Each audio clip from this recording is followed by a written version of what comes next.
Duas vozes. Os batentes das portas tremeram e o templo ficou cheio de fumaça. Versículo 5. Então gritei: ai de mim, que vou perecendo ou estou perdido, pois sou um homem de lábios impuros e vivo no meio de um povo de lábios impuros. Os meus olhos viram o Rei, Senhor dos exércitos. Logo um dos serafins voou até mim, trazendo uma brasa viva que tirada do altar com uma tenaz. Com ela tocou a minha boca e disse: veja, isso tocou os seus lábios, por isso a sua culpa será removida e o seu pecado perdoado. Curva a sua cabeça. Senhor, no nome de Jesus, a palavra é poderosa, Senhor. A visão relatada nessa palavra poderosa é extraordinária. E o teu servo, Senhor, é limitado. Senhor, mas a tua graça nesse momento eu suplico. Envolve, Senhor, com o teu manto sobrenatural, Senhor. Esconde debaixo, Senhor, das tuas asas, para que, Senhor, a tua voz seja poderosa. Apesar de mim, Senhor, faça com que essa palavra chegue como uma flecha no coração dos meus irmãos. Tem gente aqui de batalha, tem gente vindo no trabalho, tem gente angustiada, tem gente querendo uma resposta. Senhor, e só o Senhor para intervir nessa noite. Só o Senhor para intervir nessa noite. Entrar no nosso tempo, entrar na nossa dor, entrar nas nossas guerras e manifestar a tua abundante, Senhor, graça sobre as nossas vidas. Fala comigo, fala com a tua igreja, fala nessa noite, Senhor, em nome de Jesus. Amém, meus irmãos? Podeis sentar, por favor, em nome de Jesus. Meus irmãos, Deus me deu um tema nessa noite, e o tema é 2 caminhos para a fidelidade. E eu orando, desde que o pastor me convidou, e orando, e Deus queimou muito o meu coração com essa passagem aqui de Isaías, capítulo 6. É uma passagem emblemática, conhecida, talvez até muito pregada, porque o que se trata dentro daquela cena ali talvez seja a antecipação que o Apocalipse vai trazer lá com João na sala do trono. Já pararam para pensar?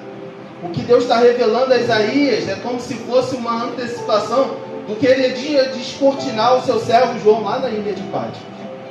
Então aqui Isaías está vendo o trono. Em Apocalipse, João também vai ver, só que com muito mais detalhes.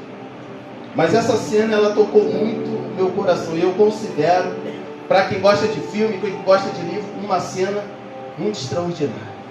Já viu aquela coisa que te marca?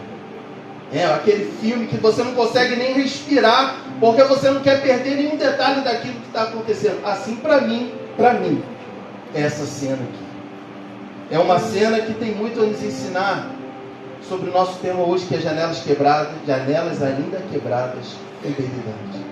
Se é ainda, é porque não foi totalmente resolvido. Mas eu creio que Deus vai enviar graça nessa noite e vai nos ajudar. Eu quero definir com você nessa noite essa palavra que o pastor colocou como tema aí, fidelidade.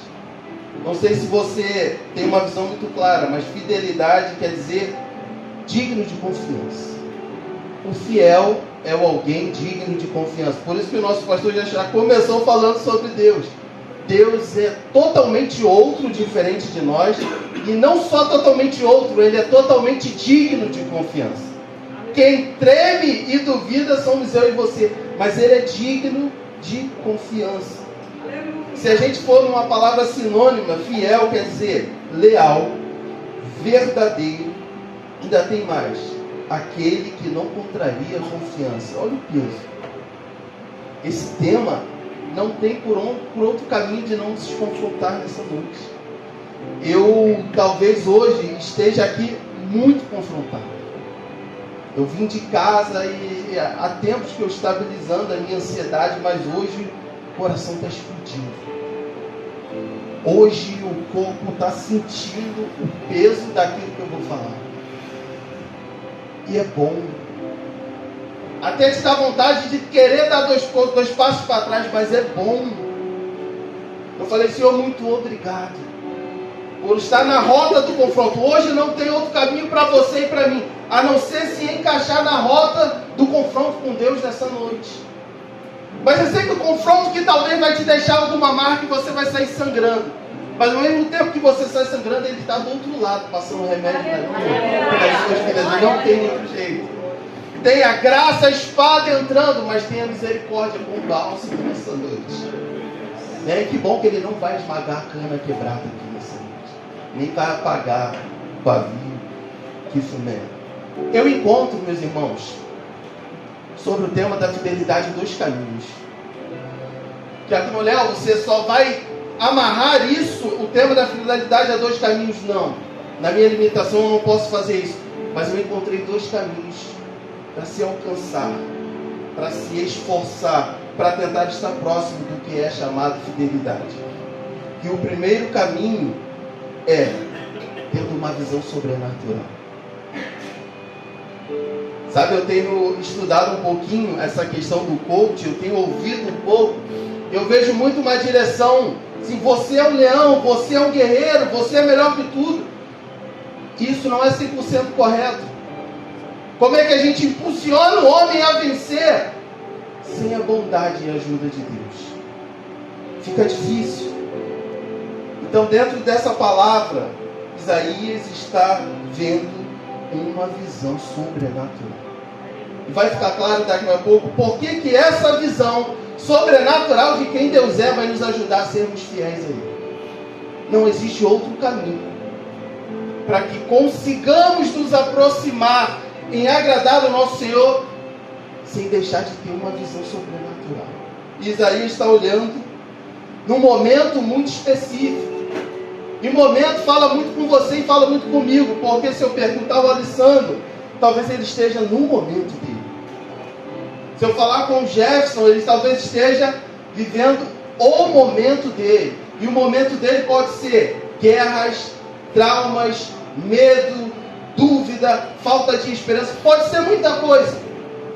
Mas no ano em que Isaías tem uma visão tremenda daquela glória, foi no ano que a referência de Israel morreu.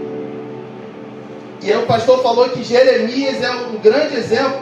Eu fiquei, Neemias, eu fiquei tentado a colocar Uzias pertinho do patamar de Neemias. Então a gente vai entender, precisamos voltar um pouquinho para a palavra para entender por que o fato de Uzias ter morrido é importante para Deus abrir a cortina do céu e mostrar sua glória a Isaías. Porque ali parece que com a morte de Uzias estava se esvaindo a esperança do povo de Israel. O próprio Isaías, eu acredito que estava muito tocado com a morte desse homem, desse rei chamado Uzias. E assim é na nossa vida. Quando a gente está tocado com uma dificuldade muito grande, a gente perde norte. A gente sai do caminho. A gente fraqueja. A gente duvida se aquela palavra que Deus liberou para mim e para você se vai se cumprir. Se diante do céu de bronze, despesa atacada, enfermidade assolando, a gente teme e duvida de que será que esse Deus é fiel mesmo? Será que o que as Escrituras dizem acerca dele é verdade mesmo?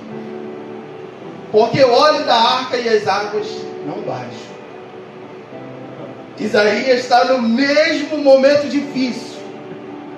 E se você olhar segundo Crônicas 26, você vai ter uma visão de quem foi Uzias. Uzias assume o trono com 16 anos. Porque o seu pai morre. E aí com 16 anos, ele começa a ser exaltado por Deus de uma maneira que a Bíblia vai falar no meio do capítulo 26, que de uma ponta até o Egito, o nome de Uzias se torna famoso. E ele tem uma facilidade para construir uma estrutura que talvez nenhum outro rei de Israel fez. Só de soldados particulares, 2.600 homens.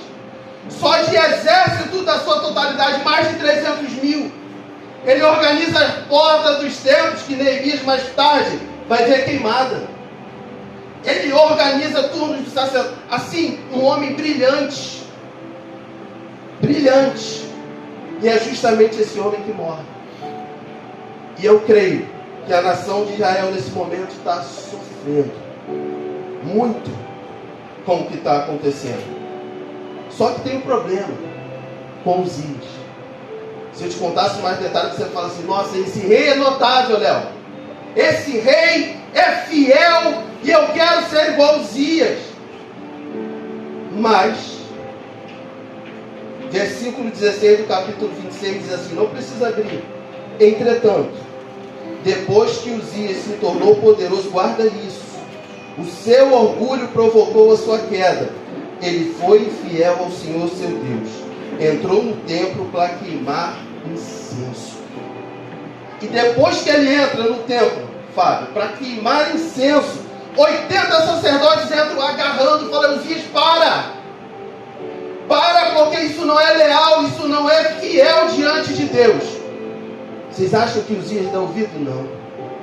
Ele se indigna contra os 80 sacerdotes, que brigaram para que ele não queimasse incenso, porque não era a função do rei. Na sua arrogância, na sua soberba, no mesmo instante que ele vai queimar o incenso, a testa dele é acometida de lepra. E o final do capítulo 26 vai falar que ele vive até o fim dos seus dias leproso, separado da comunidade de Israel, e outro rei assume o seu trono. Então, por que eu te contei um resumo do capítulo 26?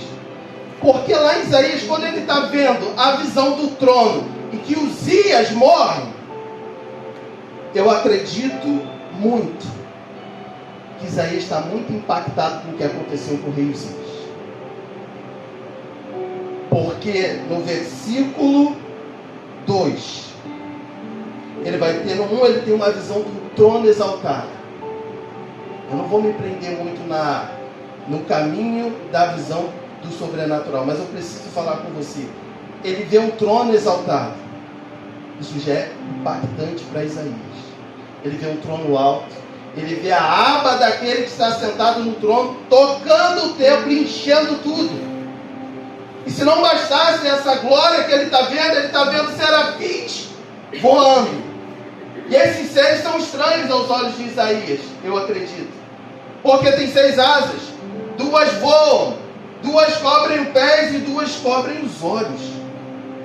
E no meio dessa visão sobrenatural, eles vão falar algo muito forte, para a gente entender que Deus a gente está servindo. Ele vai falar assim, ó, santo. E eles repetem, santo. Quando eles repetem santo pela 3ª vez, é como se eles estivessem mandando uma mensagem assim, ó, ele não é santo. Ele não é só santo, ele é santíssimo. Aleluia. E a visão é tão poderosa que eles não vão falar isso olhando para o trono. Primeiro que os olhos estão vendados. Aqui, na visão sobrenatural, eu vejo a igreja. Porque é aqui que a gente tem que glorificar a Deus com a nossa adoração, visando o aperfeiçoamento um dos outros. Os serafins estão olhando uns para os outros. Enquanto um declara santo, o outro declara santo. Só que o texto vai falar que aquilo é tão poderoso que o limiar do templo vai tremer, as bases das portas se movem. Então, para que a gente entenda o caminho da fidelidade, primeira coisa, todo cristão, Sidney, mais cedo ou mais tarde, vai precisar entrar na rota da visão sobrenatural de quem Deus é. É impossível a gente se aproximar do que está quebrado em nossas vidas sem essa visão. É impossível entrarmos num caminho onde a gente olhe para o fundo da minha e da sua alma, fazendo isso longe da visão glorificada de quem Deus é. Não tem como. Não tem como restaurar a tal janela se a gente perdeu de vista que Deus é glorificado. Olhando para essas ruas todas travadas, é impossível que eu e você percamos a esperança. Não podemos aceitar de que o caos vai instalar. Esses dias foi em Éden. Aí de dia é ali. Sabe o que acontece? eu e você precisamos ter fresquinho na mente que existe uma sala de comando. Então sabe qual é a primeira mensagem que Isaías percebe? O caos se instalou quando Uzias morre, mas tem alguém no comando de tudo. O filho está quebrado, o casamento está por um fio, a porta não abre, mas você precisa entender uma coisa, assim como eu estou lutando. O governo está seguro. Ele enche o ambiente somente com a aba das vestes dele. Então essa visão ela é muito poderosa. Poderosa para a minha e para a sua vida. Nós precisamos caminhar sobre isso. Sabe, os seres que mais ardem, vamos falar, quem gosta de angelologia, que os serafins estão no topo da hierarquia. Eles estão no topo da hierarquia. São chamados de ardentes. Dá para entender o drama de Isaías aqui? Ele está olhando para Uzias e está vendo assim: Uzias extrapolou, quem é militar sabe. Uzias foi além da sua alçada. E por ir além da alçada, recebeu uma lepra no meio da testa. Ele nem entra no santo dos santos. Ele está no lugar santo. E no lugar santo, ele está interferindo numa coisa que simboliza Cristo.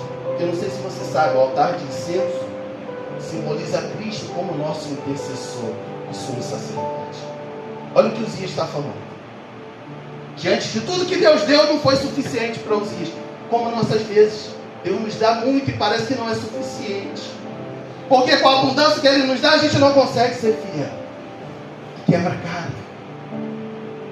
Então, no extrapolar, Deus põe um limite em Uzias. Para.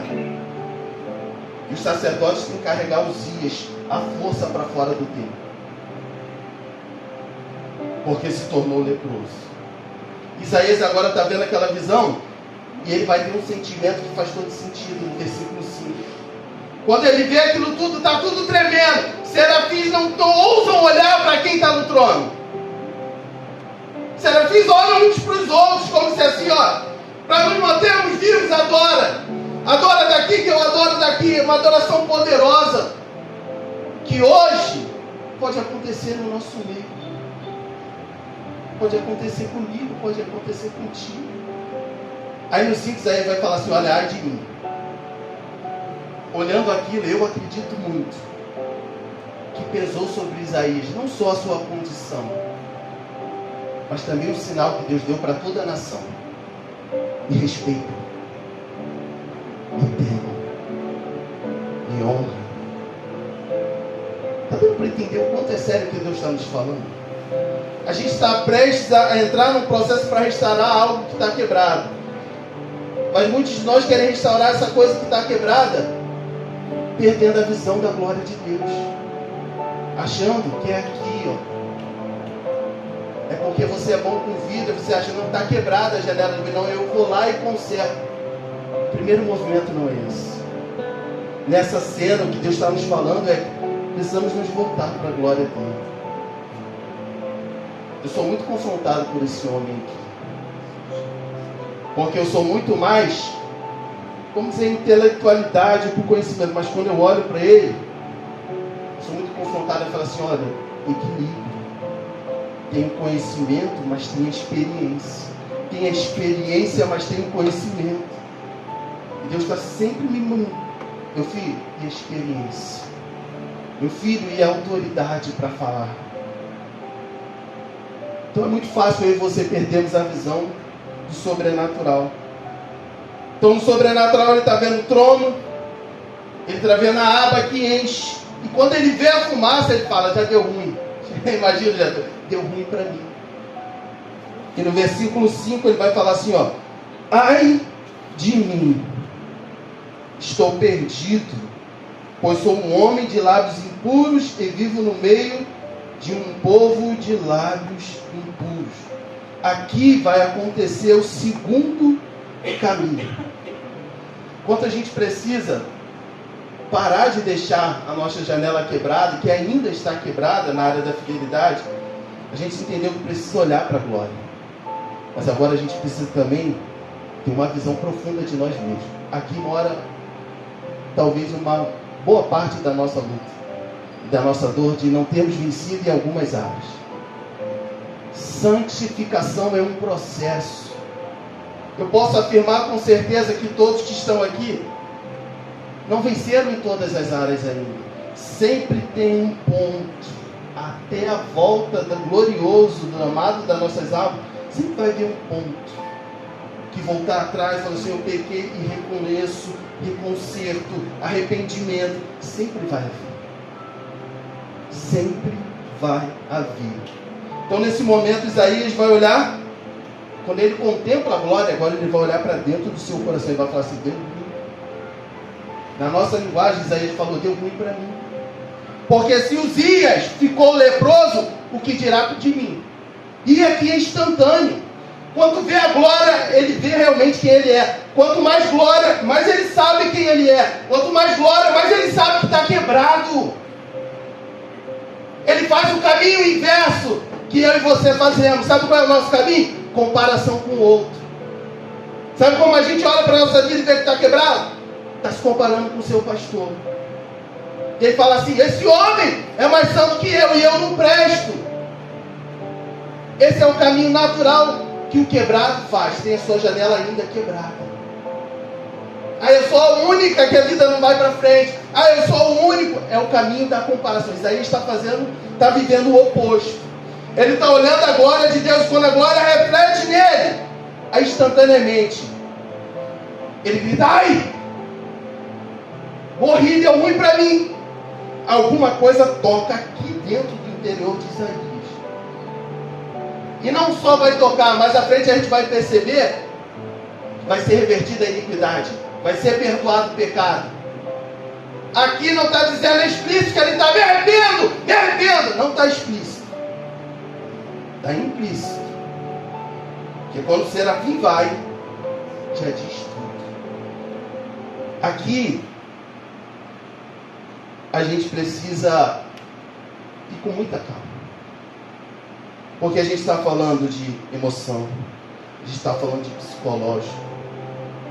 Isso conta muito para a restauração das nossas janelas ainda quebradas. É aquele filho que você não avança. É aquela filha que o relacionamento não avança. Você se omite e ela agride. Ou você agride e a sua família se omite. É aquela área específica onde as nossas emoções nos governam e as janelas ficam quebradas. 1, 2, 3, 10, 9, 11 minutos quebrados. É nesse momento que a glória de Deus contempla o interior de Isaías, e na declaração dele, ele é transformado. Algo extraordinário acontece no coração de Isaías. Posso falar uma coisa bem sincera? Sabe por que muitas das nossas janelas ainda estão quebradas? Porque quem entrar no centro da nossa vida é um trauma lá do seu passado. É as pessoas que você permite entrar no seu coração. Elas governam a tua vida. Sabe o que eu aprendi estudando, meu pastor, sobre a aula de alcoolismo? Os maiores alimentadores de um alcoolista, sabe quem são? A família. Porque o alcoolista pega o sentimento de culpa dos pais e alimenta com aquilo ali. Ele pega a raiva do pai, se alimenta daquilo ali e continua bebendo ainda mais. Então sabe por quê que as janelas ainda estão quebradas?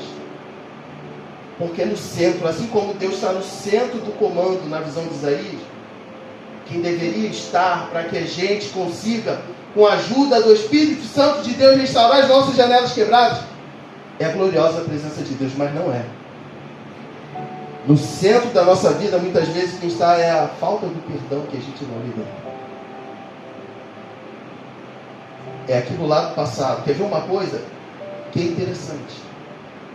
E tem pedido que as nossas janelas sejam restauradas na área da fidelidade. E a gente nunca consegue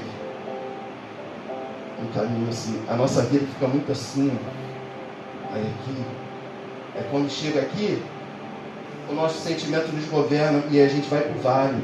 Aí quando a gente começa de novo, a gente está preso a algo do passado, a algo do presente, e a gente afunda novamente.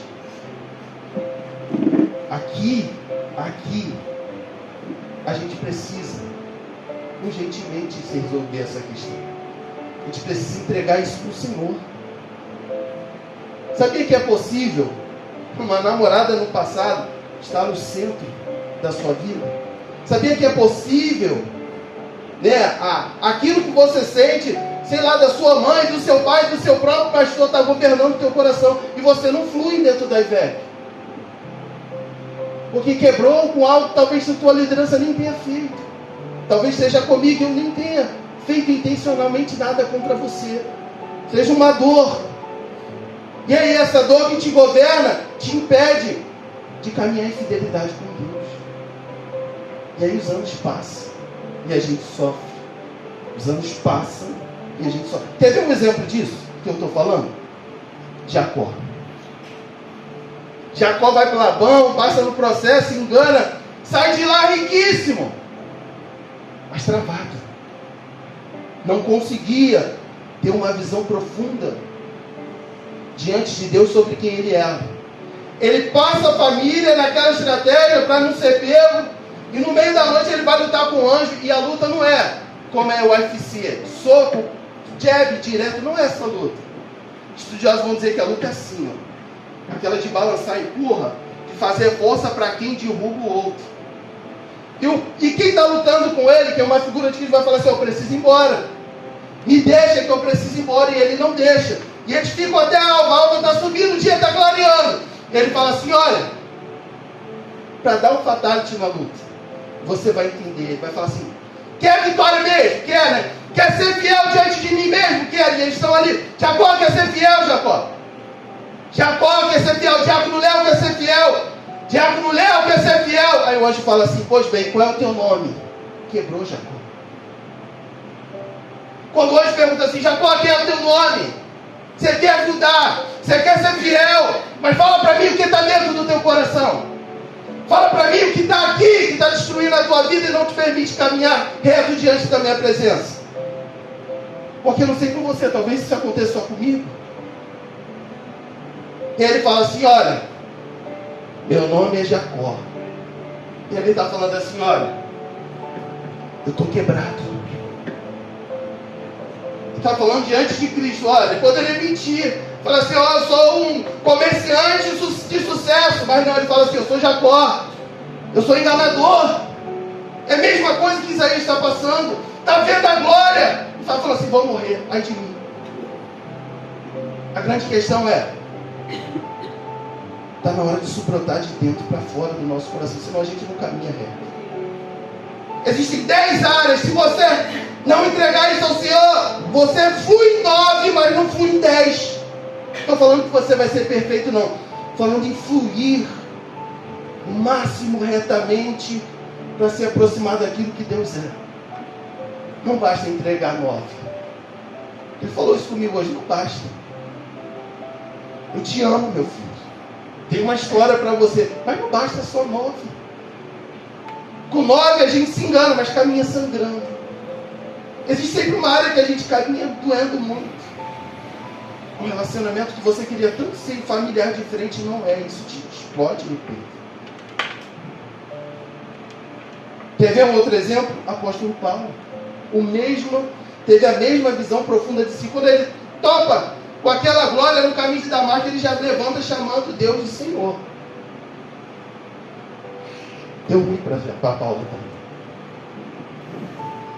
Sabe, eu quero te convidar a pensar muito sobre essa visão profunda de si.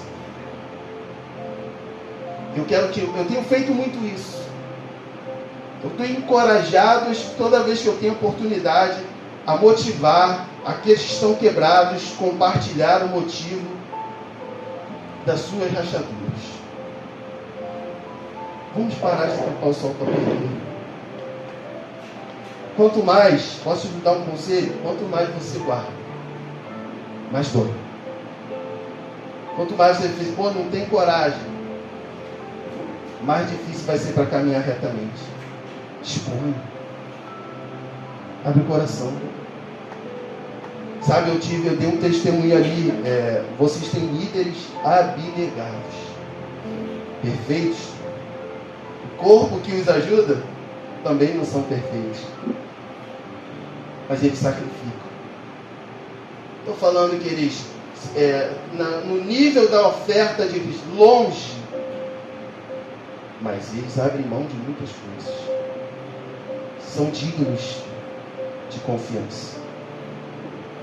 Posso afirmar com anos, com aquilo que Deus já testificou, são leais. Por que você não atravessa para pedir ajuda? Por que não fala, olha, eu sou assim, nessa área está acontecendo isso, e eu não rompo, preciso da orientação, preciso que ore comigo. O que não dá é para a gente empurrar essa janela quebrada por mais um mês. Faz isso não. Faz isso não. Sabe, Jacó queria bênção e você quer bênção. O Sidney quer bênção, o Joel quer bênção, o Cosme quer bênção. Até aí o Senhor sabe. Entende, meu amigo Jacó? Até aí Deus sabe, mas Ele está querendo. Quem é você?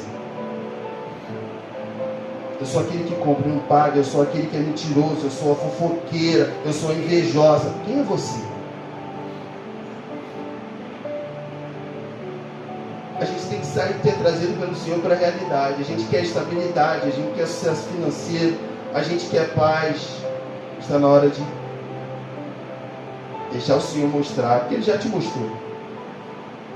Em algum momento a glória se aproximou pertinho de você, como Isaías, e você conseguiu contemplar aquilo que te dificulta ser fiel diante do Senhor. Eu percebi. Então Deus, nessa visão, estabiliza a vida do profeta. Sabe uma coisa que eu ouvi? Jefferson, eu vi uma coisa assim. O que carregamos na bagagem vai dizer muito sobre o nosso destino. Nós estamos orando para que as janelas ainda quebradas na área da fidelidade sejam restauradas. Mas eu te faço uma pergunta: está carregando o que nessa bagagem? O que eu estou carregando, Jefferson? Tu acha que cheio de culpa dá para se aproximar de ser fiel? Não dá, não. Com uma mente toda acusada, querendo provar a todo momento para os outros, se reafirmar para os outros, querendo dar satisfação a todo momento para os outros.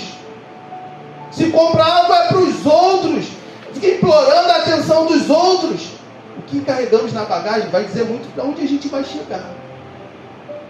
Sabe o que eu posso afirmar? Que Isaías, não vou dizer que Isaías não errou, caminhou muito seguro até o fim dos seus dias, porque ele foi tirando. Ali naquele encontro, Deus foi tirando algumas coisas da mala de Isaías que não prestavam para ele. Sabe, eu estou muito preocupado nesses dias com o processo que a juventude dessa igreja está passando. Entende? Eles carregam muita coisa. Peço oração por você. É o desejo ardente de agradar os pais. Se uma menina dessa, um menino desse estiver se culpando e se cobrando e colocar no centro da vida deles que tem que, porque tem que, a vida deles só vai fazer sentido se eles honrarem o pai, e isso for o único motivo da vida deles, eles estão mal demais. Se a juventude está num processo de transição complicado, imagina os adultos que ainda sofrem com isso.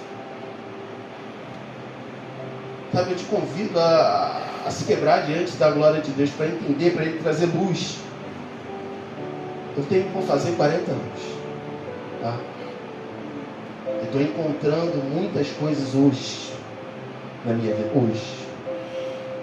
E não é um caminho fácil, não. Sabe?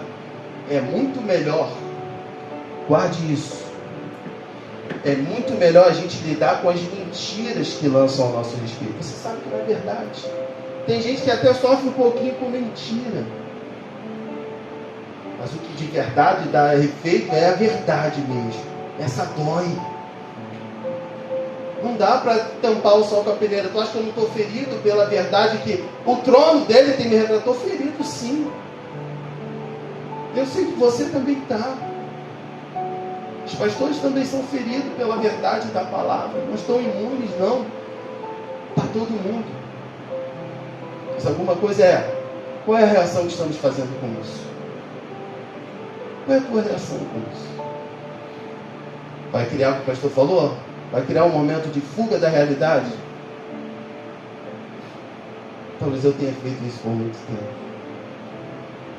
Eu te convido a não fazer nada. Sabe? Que no centro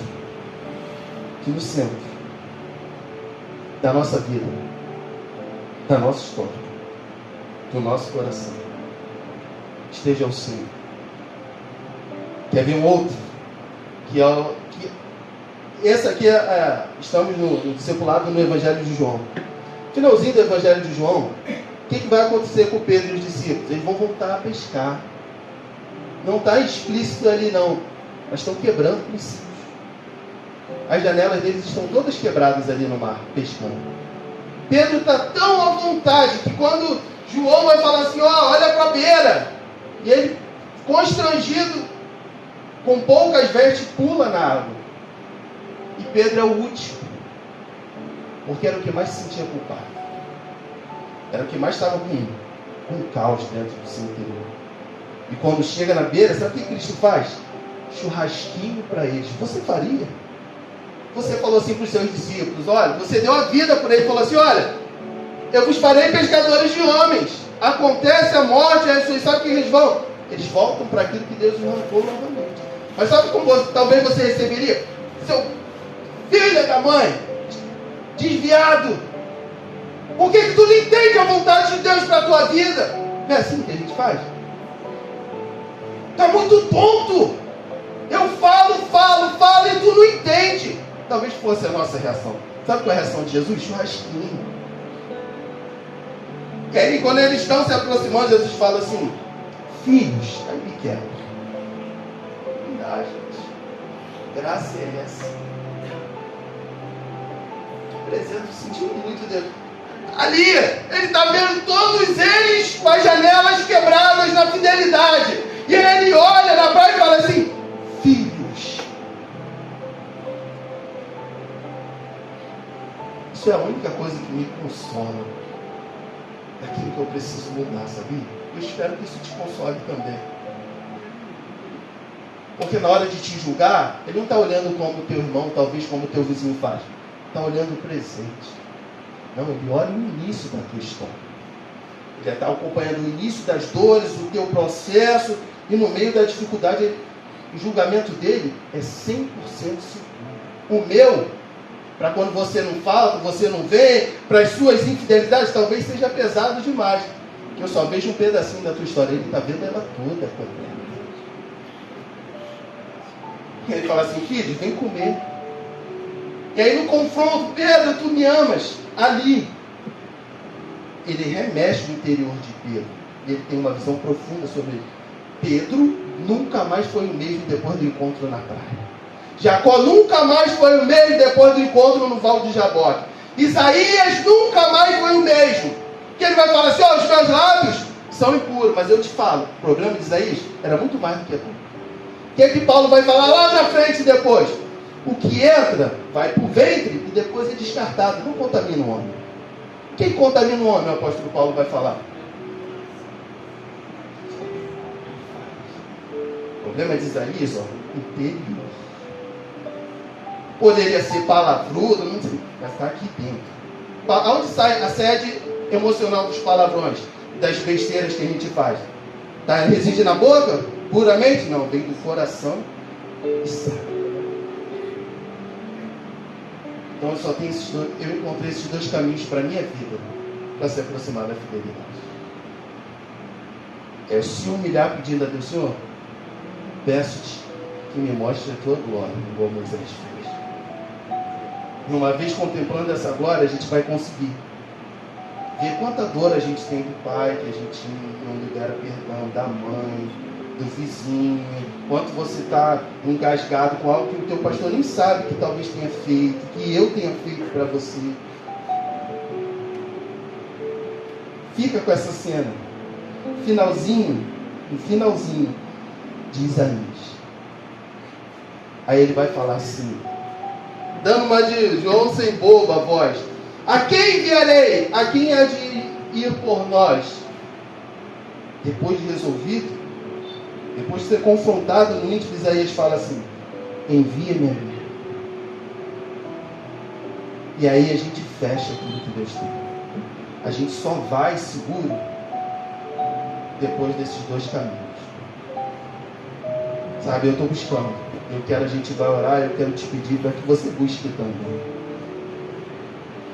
Busque também. Eu estava aqui escutando um louvor hoje, que diz assim, do Eli Soares, Viva Hoje. O refrão diz assim: viva hoje, é que o amanhã a Deus pertence, hoje é presente. Viva hoje, é que ontem já se foi, hoje é presente. Sabe, você perdeu de vista que hoje é presente? Está destruído tanto, as janelas estão tão quebradas, eu sei que está. Mas entender que hoje é presente para a tua vida. Esses minutos, presentes, a gente vai orar, é presente.